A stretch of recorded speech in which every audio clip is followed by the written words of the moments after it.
When did games stop being games and start being platforms?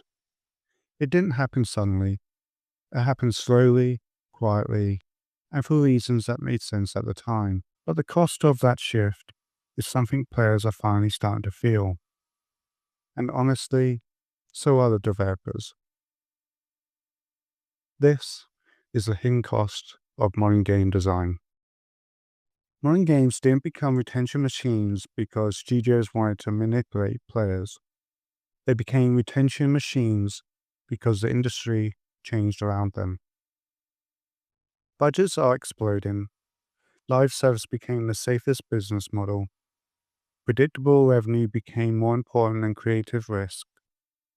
And engagement, not joy, not discovery, not expression, became the metric that mattered.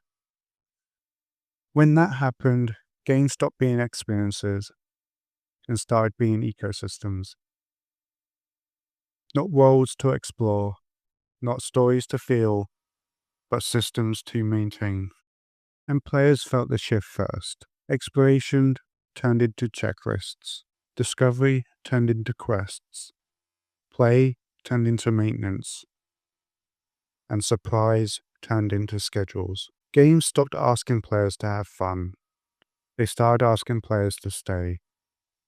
And that's when people began to feel like content, not participants. But players weren't the only ones who felt it. Creators did too. Content pipelines replaced creativity.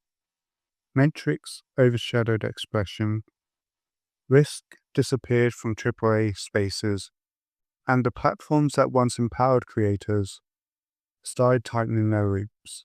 Creators didn't stop loving games, they just stopped feeling like they had room to breathe.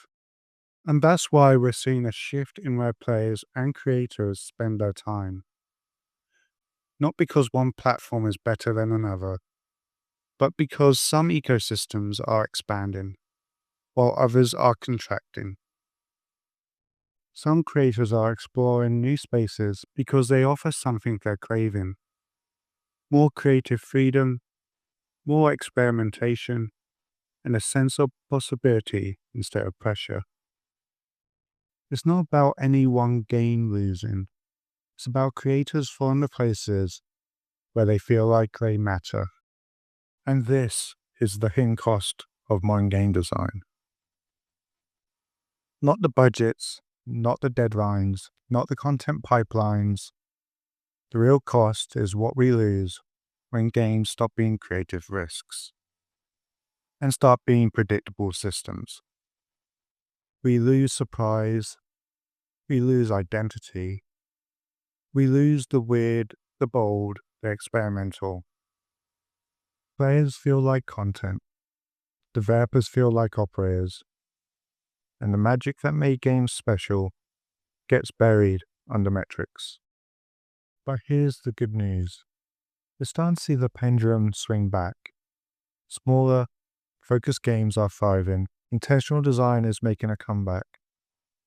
Creative platforms are expanding, and players are gravitating towards experiences that feel human again. Games don't need to be bigger.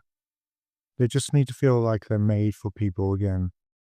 If you have felt this shift too, you're not alone, and the next few years of game design might be the most interesting we have seen in a long time. Thank you, and I hope you all have a great day.